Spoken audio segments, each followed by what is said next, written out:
There's something deeply powerful about the way we choose to believe. It's invisible, but it determines almost everything we do. You see it every day in how someone walks into a room, how they shake your hand, how they speak about a challenge they're facing.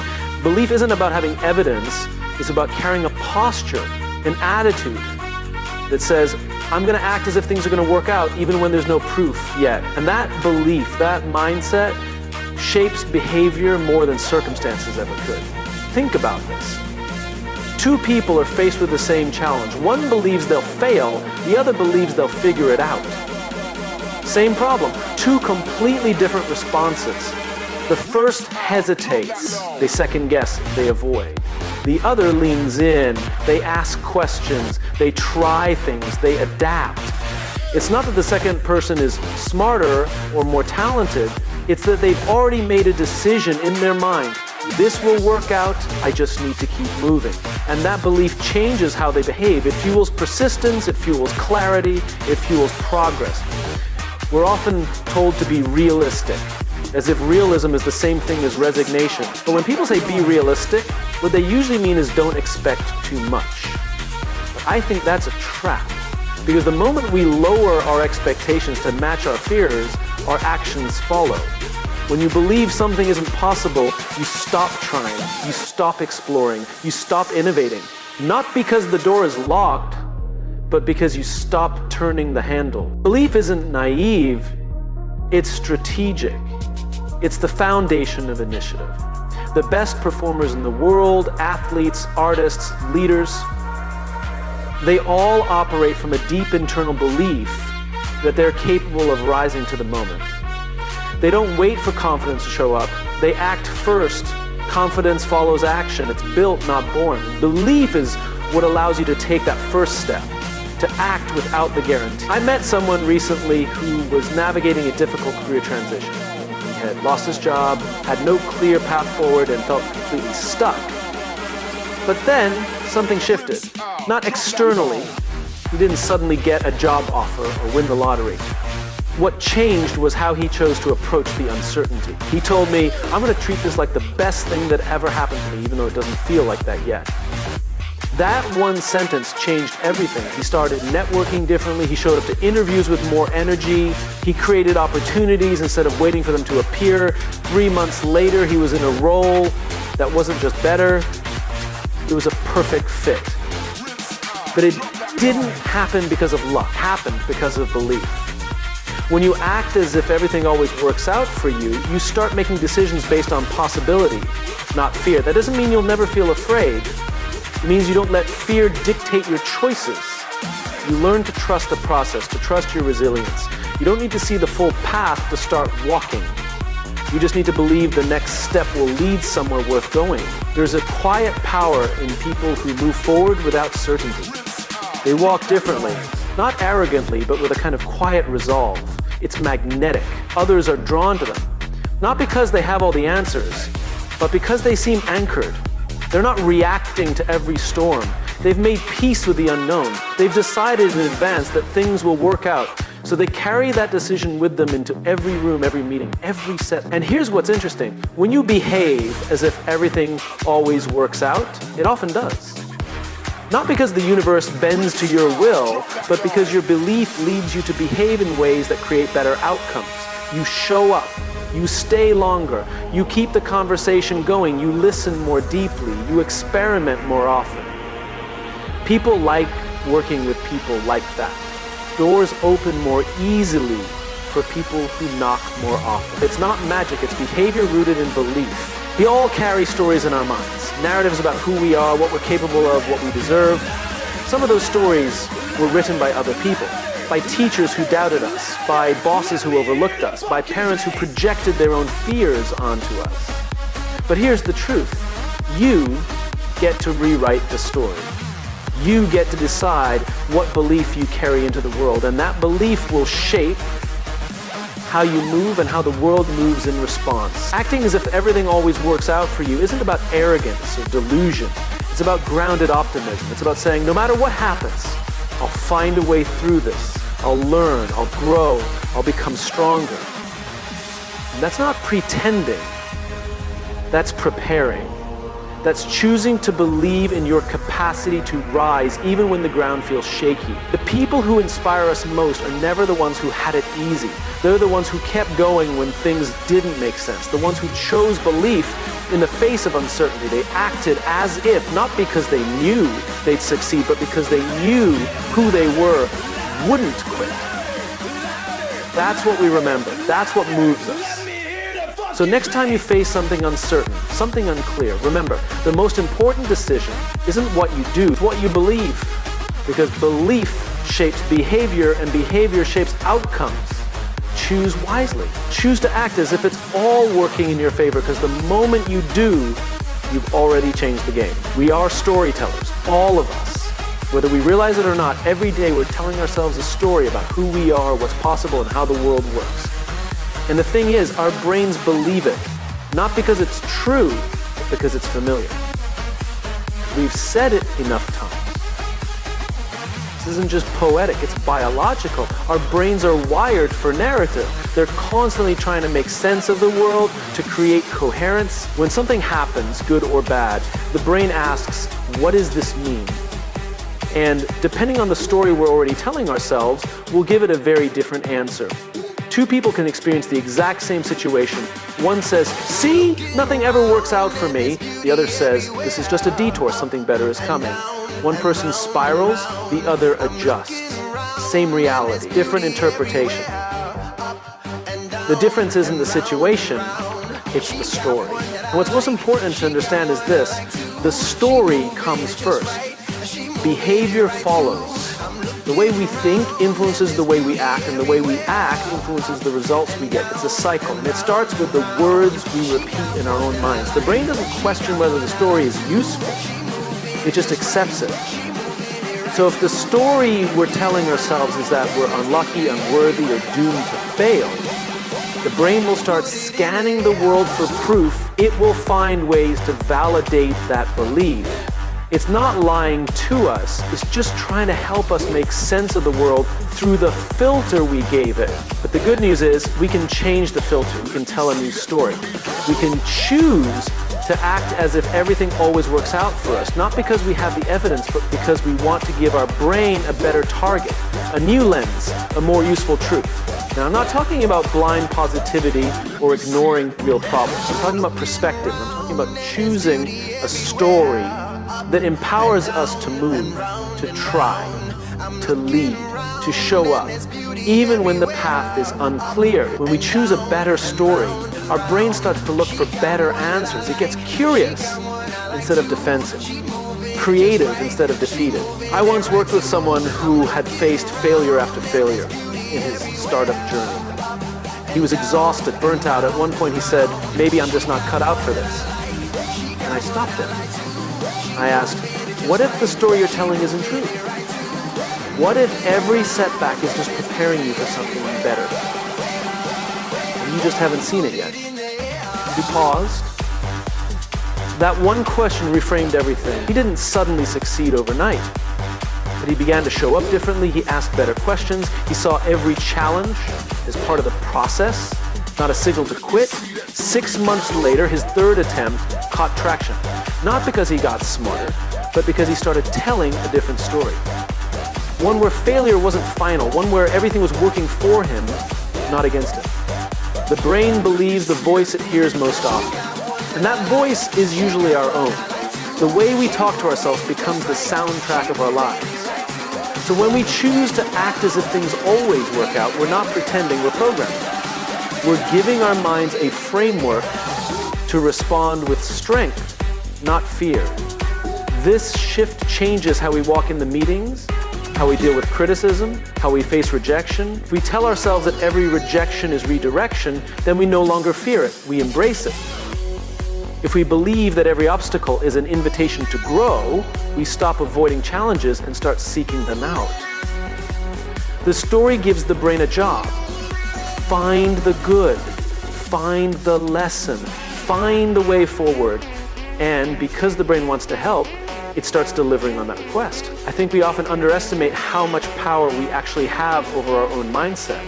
We wait for external validation to believe good things are coming, but the truth is, belief doesn't follow evidence, it creates it. When we believe that everything always works out, we act in ways that align with that story. We become more open, we build trust, we persevere longer, and those behaviors over time lead to outcomes that look a lot like things working out. Think about the leaders who've made the biggest impact in your life. Chances are they weren't the smartest or the most talented people in the room, but they had a way of making you believe, not in hype, not in fluff, but in possibility.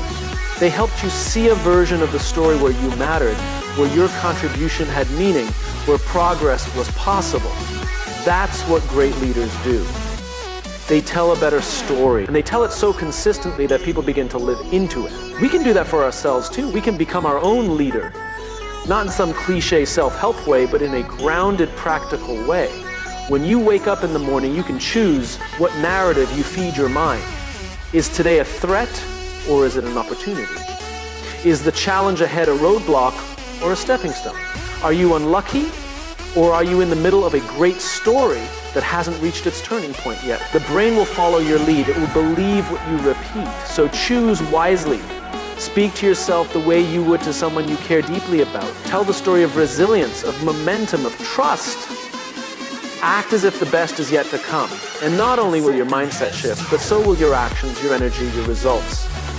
Because in the end, the story we tell ourselves isn't just a reflection of who we are, it's a blueprint for who we're becoming. Tell a story worth believing and then live it. There's a common misunderstanding about optimism. People hear the word and immediately think of naivete, like optimism means ignoring reality or pretending everything is fine when it clearly isn't. And that's not optimism, that's denial. Real optimism is not about avoiding the hard things, it's about choosing how we face them. It's not wishful thinking, it's disciplined thinking. It's a choice to see what's possible, even when what's in front of you feels impossible. Discipline is the key word. Optimism is a practice, a mindset we commit to. And like anything worth doing, it takes effort, it takes intention, it takes work. Because the truth is, pessimism is easy. Cynicism is easy. Doubt comes naturally. The world constantly gives us reasons to believe things are falling apart, that we're running out of time, out of chances, out of hope. But optimism, that's something you have to choose, and you have to keep choosing it, especially when it's hardest. You can't just wait to feel optimistic. That's like waiting to feel strong before you go to the gym. It doesn't work that way. You build strength by showing up.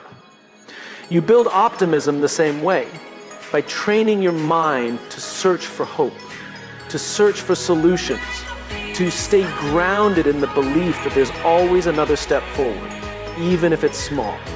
Even if it's messy, even if it doesn't look like progress yet. I've met leaders who carry this kind of optimism like armor. They walk into tough situations not with arrogance or false cheer, but with a calm presence that says, we'll figure this out, we've got this. That kind of leadership creates stability. People gravitate toward it, not because the leader has all the answers, but because they bring a sense of direction, of belief. That's the power of disciplined optimism. It gives people something to hold on to. It starts with a simple but powerful question.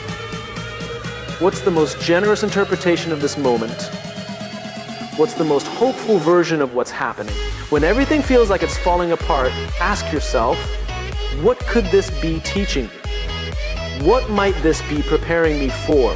It's not about pretending things are easy, it's about finding meaning in the hard.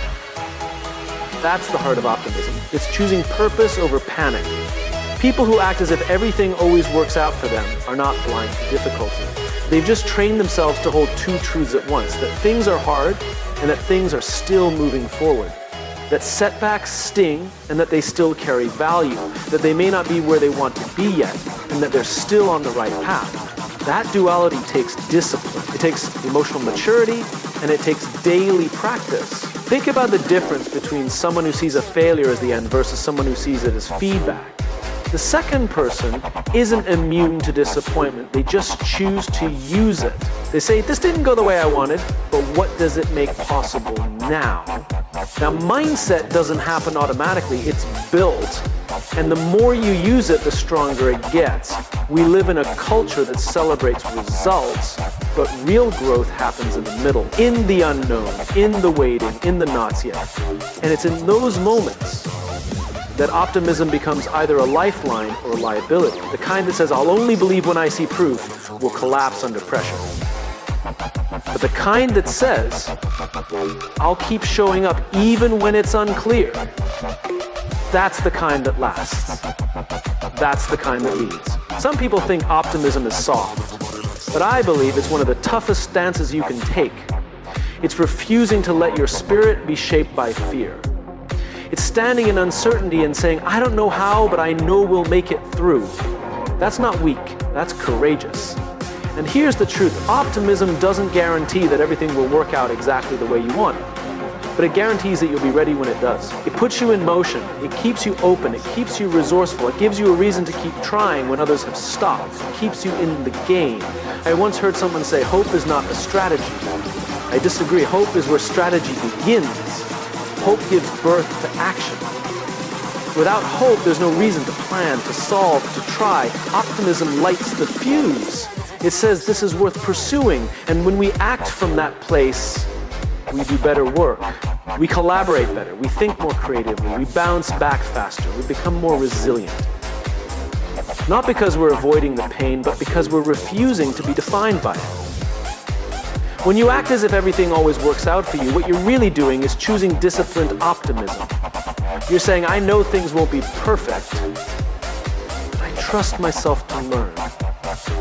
I trust myself to learn. I trust that the future holds more than what I can see today. And that mindset changes everything. Not instantly, but steadily. It doesn't mean you won't have moments of doubt. Of course you will. We all do. But optimism isn't the absence of doubt. It's what you return to after doubt. It's the home base, the anchor, the mindset you recalibrate to when the winds of uncertainty blow hard. And when you hold that space for yourself, for your team, for your future, you become the kind of person others want to follow. Not because you paint a perfect picture, but because you offer a believable future. A future built on effort, on values, on resilience, on trust. So when you're tempted to give in to discouragement, remember this. Optimism is not about ignoring the dark. It's about choosing to light a candle anyway. It's the quiet, consistent discipline of saying we are not done yet. There's still something here. There's still something worth building. That discipline, that posture, that mindset is what turns ordinary people into extraordinary leaders. Not because they never fall, but because they never stop believing in the rise. There's a moment before every decision where we hesitate. We wait for clarity, we wait for signs, we wait until we feel ready. But here's the truth, clarity rarely comes before action. Confidence doesn't either. We like to think we need evidence before we move, but in reality, we often need to move before we find the evidence. The path reveals itself through motion. Action creates evidence. We all want certainty. It's human. We want to know how things will play out before we invest our energy, our time, our heart. But in most of life, certainty isn't a starting point, it's an outcome. And it only shows up after we've already taken steps into the unknown. There's this idea that belief is something we must have before we act, that we must believe in ourselves completely before we try something new, before we speak up, before we lead. But that's backwards. Belief grows from action. Each step forward, no matter how small, gives us something real to stand on, something to learn from, something that says, you're doing it, keep going. The people we admire, the ones who seem brave or bold or confident, they didn't wait until they felt certain. They moved anyway. They acted without a guarantee. And because they moved, they discovered something about themselves, about the world, about what was possible. When you act as if everything always works out for you, you begin to create that evidence in real time. It's not fake confidence. It's a choice to behave in alignment with the outcome you want before you have the proof. And when you do that, when you show up with energy, optimism, resourcefulness, the world starts to meet you with opportunities that wouldn't have shown up if you'd stayed still. Imagine standing at the edge of a foggy path. You can't see more than 5 feet ahead. You could wait for the fog to lift. But what if it doesn't? Or what if the fog only lifts as you walk? Every step forward reveals more. And that's how life works. That's how progress works. The movement is what makes the future visible. I've worked with people who spent years waiting for the perfect moment, waiting for the fear to go away, waiting for a green light from someone else. And what they realized, often painfully, is that waiting doesn't produce new data. It just strengthens doubt. The longer you wait, the louder your fears become. But when you act, even in a small way, you give your brain something new to work with. You interrupt the fear loop. Action disrupts the narrative of helplessness. It breaks inertia. It sends a message to yourself, I'm not stuck, I'm not powerless, I'm in motion. And that shift from passivity to agency, that's where everything begins to change. One of the most liberating truths is this. You don't have to feel ready to begin. Readiness is not a prerequisite, it's a byproduct. It grows with each action. You speak up in the meeting and suddenly you feel a little braver. You send a proposal, you realize you survive. You try, you fail, you learn, you adjust. And each cycle of doing builds your internal library of evidence. I can handle this, I'm stronger than I thought. Let me tell you about a woman I once coached. She wanted to start her own business. She had the idea, the passion, the vision, but she kept stalling. She said, I just need to be sure this will work. But what she really needed was movement. So I asked her to start small. Make one call, send one email, pitch one person. And what happened? She heard no a few times. But she also got a yes, and that one yes gave her more evidence than any amount of sitting still ever could. This is how momentum is built, through motion. Not giant leaps, just consistent, intentional steps in the direction of your vision. Each one adds weight to the belief that what you want is possible. Each one invites the world to respond. And often, the world does respond. Not always how we expect, but in ways that remind us we're not crazy for trying. But we have to stop treating action like a reward for confidence. Action is the engine. Confidence is what shows up after you've been in the seat for a while. And when you act from the belief that things are working out for you, you don't need immediate results to feel validated. You're not chasing proof, you're creating it. There's also something contagious about this mindset. When you operate from the assumption that things are unfolding in your favor, even when they don't look like it yet, you bring a different energy into the room. People feel it, they trust it, and often they join you. You start building a team, a movement, a culture around that energy. And all of it starts because you decided to move before the map was clear. Now, this doesn't mean you act recklessly. Disciplined action still includes reflection, strategy, patience, but it's forward motions. It says, I may not have all the answers, but I'll get better ones by engaging. You can't steer a parked car, but once you start rolling, you can course correct, you can adjust based on what the road gives you. When you look back at your own life, chances are the moments you're most proud of didn't begin with certainty. They began with risk, with a step into something new. And what gave those moments meaning wasn't the outcome, it was that you chose to act. That's what built your story. That's what gave you real data about who you are and what you're capable of. So if you're standing at the edge of something right now, an idea, a change, a challenge, and you're waiting to feel ready, remember this. Action creates evidence, and the evidence you're looking for won't come before you move. It's waiting on the other side of movement. When you act as if everything always works out for you, you're not gambling. You're practicing faith in your future. You're choosing courage over certainty, and that choice builds the foundation for the life you want, one step, one call, one decision at a time. So move, not because you're fearless, move because you're becoming the kind of person who no longer waits for permission to begin. We don't always realize it, but every time we show up, every time we push through resistance, every time we move forward despite the unknown, we're not just doing it for ourselves, we're doing it for the people watching, the people looking for proof that it's possible, because one of the most powerful forms of leadership is simply being the evidence someone else needs to believe. You become the proof that the journey is worth it. In every room, in every company, in every family, there are people quietly watching, wondering, hoping. Can someone like me do this? Can I speak up and still be respected? Can I fail and still be worthy?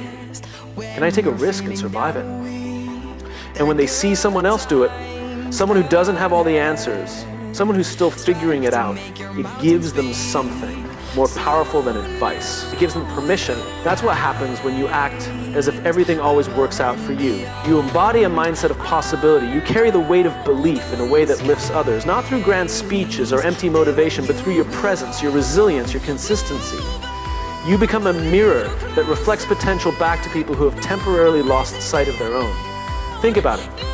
When we're struggling, when we're unsure, we look for models. We scan the environment for people who've gone ahead, people who've navigated uncertainty and made it to the other side. That's why stories matter. That's why leadership matters. It's not just about authority or status. It's about demonstration. When someone takes the first leap, it lowers the psychological cost for everyone else. But here's the catch. You can't inspire belief in others if you're constantly waiting for external proof yourself. True leadership begins with the decision to become your own evidence, to act in alignment with what you believe before you have all the results, to hold space for possibility even when the outcome is unclear. When you do that, you create an atmosphere of trust. And trust is the soil where growth begins. I once worked with a leader who inherited a broken team. Morale was low, results were inconsistent. No one really believed things could improve. The leader didn't walk in with a flashy strategy or a dramatic overhaul. Instead, she just started showing up. Calm, steady, present. She listened, she acted, she followed through, and over time, her behavior created a new story. One that said, we're not stuck, we're just getting started. People began to believe again, not because of a slogan, but because of her example. This is what it means to lead with evidence. You become the person who brings courage into the room simply by how you carry yourself. Not with perfection, not with certainty, but with conviction, with humility, with a willingness to go first. And in doing so, you help others find their voice. Now, some people hear this and think that's too much pressure.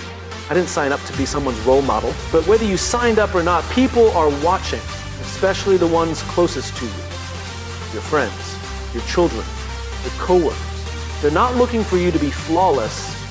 They're looking for you to be real, to try, to fail and get back up, to navigate life with a sense of purpose that says, I may not control everything, but I control how I respond. And your response, that's what they remember, not the results, not the accolades, but the way you showed up. That becomes the blueprint they borrow from when it's their turn to take a risk. What's beautiful about this is that it's not about having a title. You don't have to be the CEO to lead this way. You don't have to be the loudest voice in the room. You just have to be consistent in your values, rooted in your belief, willing to be seen trying. That alone changes the temperature of every room you walk into. And here's something else. When you live like you are the evidence that everything always works out, you develop a kind of quiet authority. People lean in, they ask questions, they trust you, not because you have all the answers, but because you've clearly wrestled with the question, because you're not pretending, you're practicing. And that practice is magnetic. We don't talk enough about the weight of unseen leadership, the kind that doesn't get applause, the kind that happens in the conversations no one hears, the late nights, the doubts, the private moments where you choose to believe again. That's the kind of leadership that shapes culture. That's the kind that builds trust that lasts. Because eventually, someone will come to you, maybe years later, and say, I watched you. I saw how you handled that moment, and it gave me the courage to do the same. And you'll realize that your discipline, your mindset, your resilience, it didn't just serve you, it lit the way for someone else. So ask yourself, what kind of evidence am I becoming?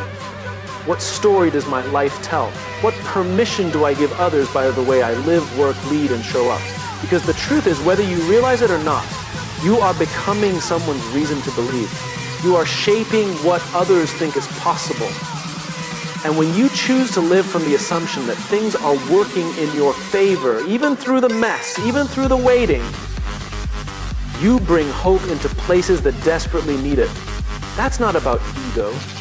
It's about service, it's about responsibility, and it's about legacy. The way you live becomes part of someone else's story.